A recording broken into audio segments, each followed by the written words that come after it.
Hello. So till now we have seen some basic information related to engineering data, geometry, and in model cell also.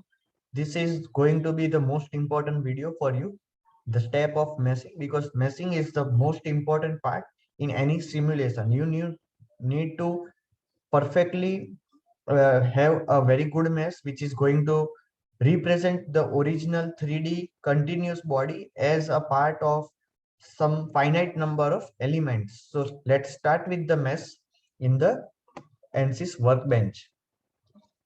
So over here, when I go to model, I just need to double click on it and it will start ANSYS mechanical. So you can click on or have a view of ANSYS starting mechanical message which is written on the left bottom part.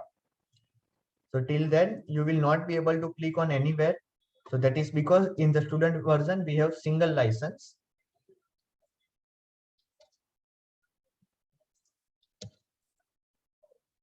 Now the mechanical window has opened up and my geometry has been imported over here. Now the geometry, the question mark sign has been shown because the material has not been assigned. So I'll assign structural steel to it. So this is my bolt and it has been assigned the material. The materials are imported. The coordinate system has been imported. Connections are already imported, so there are no connections. This is a single body.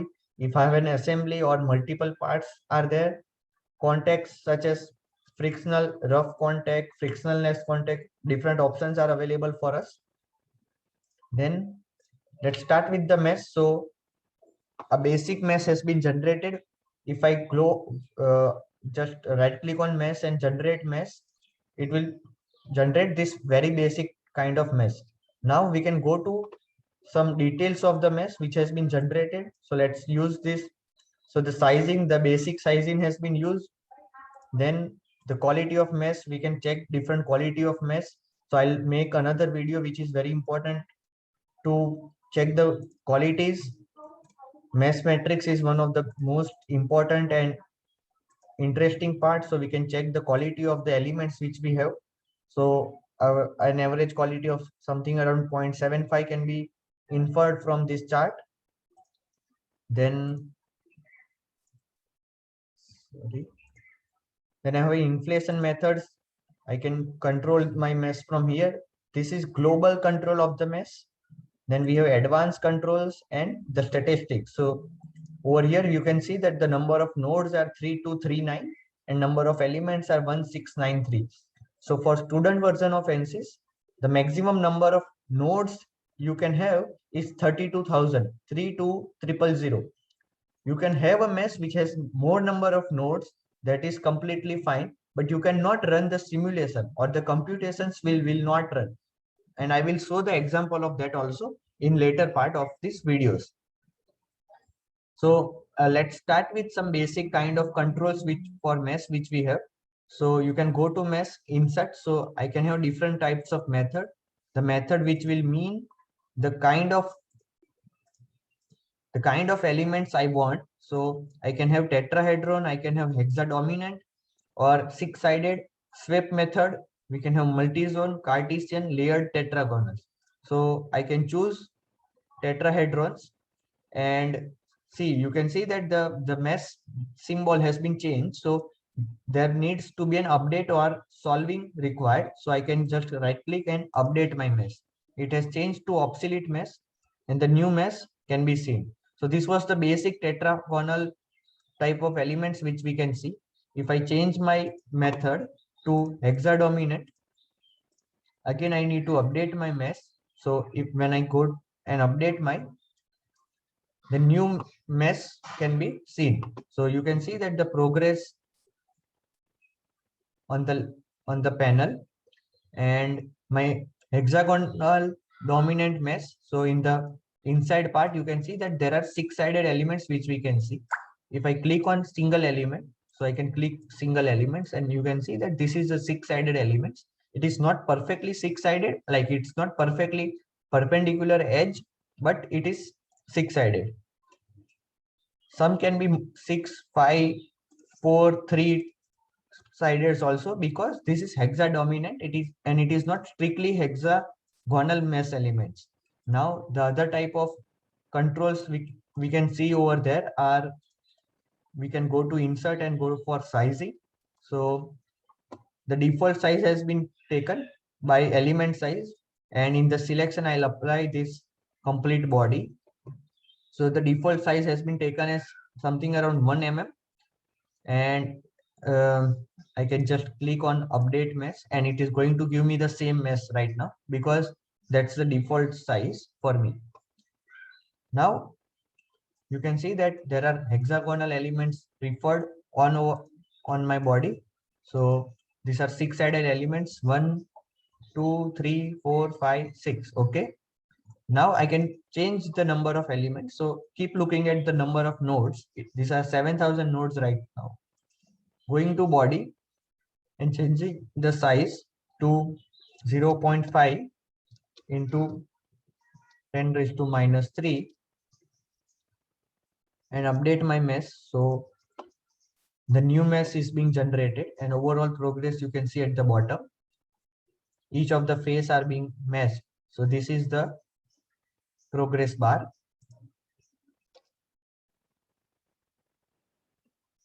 The meshing is complete. Now the element size has been changed to half of what it was originally. So it is 0.5 mm right now, and the elements are smaller in size now.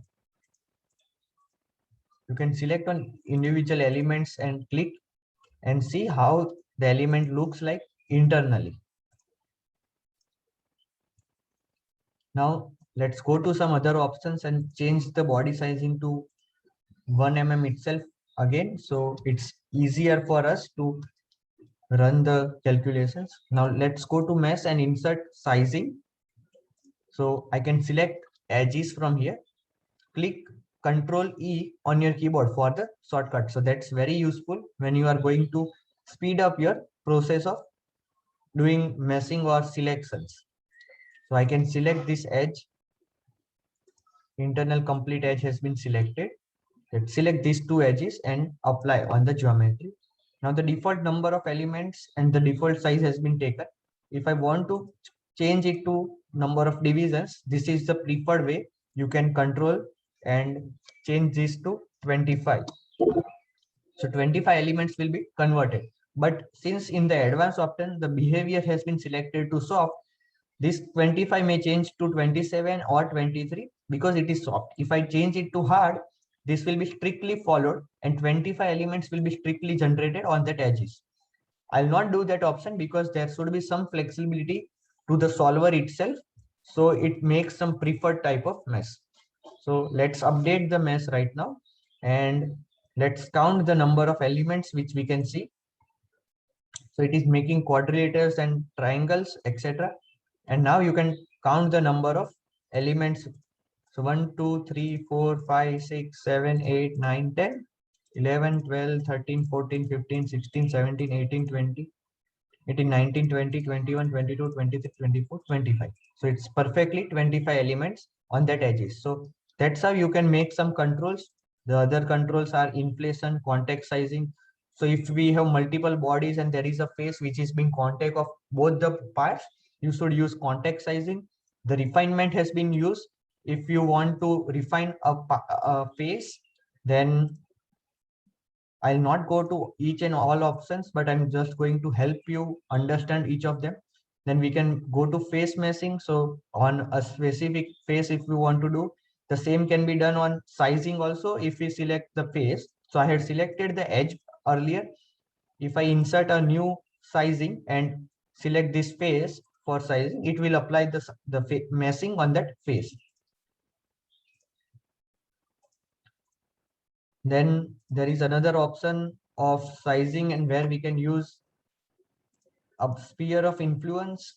So in here, I can use sphere of influence and that shows the sphere center. So over here for the sphere center, the coordinate system will come up.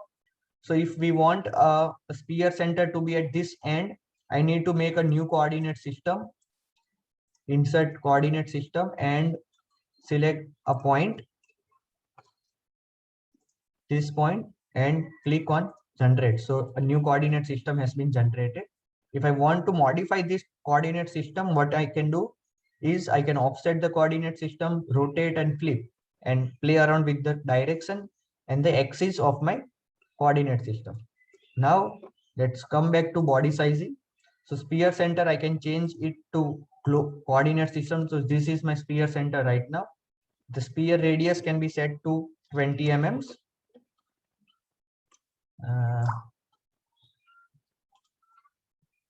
And element size can be 0.5 mm. Right? Now if I go to mesh and update the mesh, this is going to be taking place. So otherwise at all the body place, my size will be 1 mm, but where the sphere of influence is acting, it will be 0.5 mm. So that is the notice you should make every time. And the sphere radius has been set to 20 meters. So that's the problem. It will occur. I need to enter that in mm. So I need to go to model. An error has taken place. So over here, this should be 20 mm. Right. So this is 20 mm. I can change it to 2 mm. Right. Sorry. Right. This is 2 mm. So now you can easily notice the influence of that sphere. So now I can update my mesh. It is being updated right now. So earlier I just clicked on this cancel button and it stopped working. The mesh stopped working. So now it is the effect of sphere of influence. You can see that the normal size of the element is around 1 mm, while the size around the sphere of influence. So this was the sphere of influence. So in this area, my mesh will be of smaller elements. You can compare the size,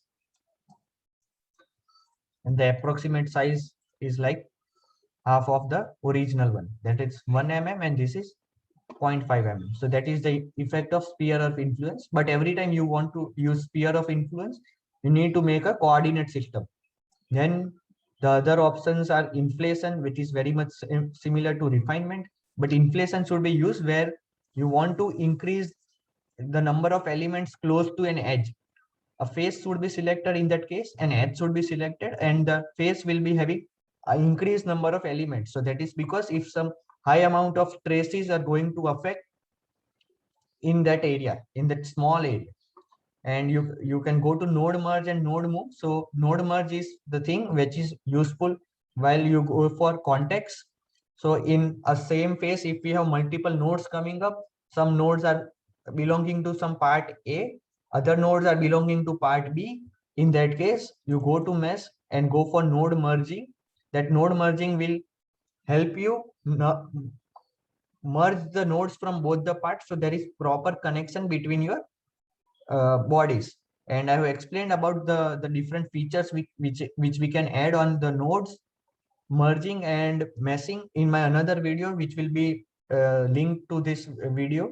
So do go on that video and look at it. So over here we'll stop. I have shown you some basic controls of how you can have manually controlling the number of elements and the size of elements. The one thing you should always keep note of is the number of nodes and number of elements. If you keep increasing the number of nodes, the computation time is going to increase. We will understand the understanding of computational size or computational time later when you have high number of nodes, high number of boundary conditions, and the solution is going to take a lot of time. So you should have a basic understanding of mesh, because that's the most critical part. Higher the number of nodes, proper representation of your 3D body into elements is the most critical part. That's going to represent your 3D body as elements. So we'll stop over here. Thank you.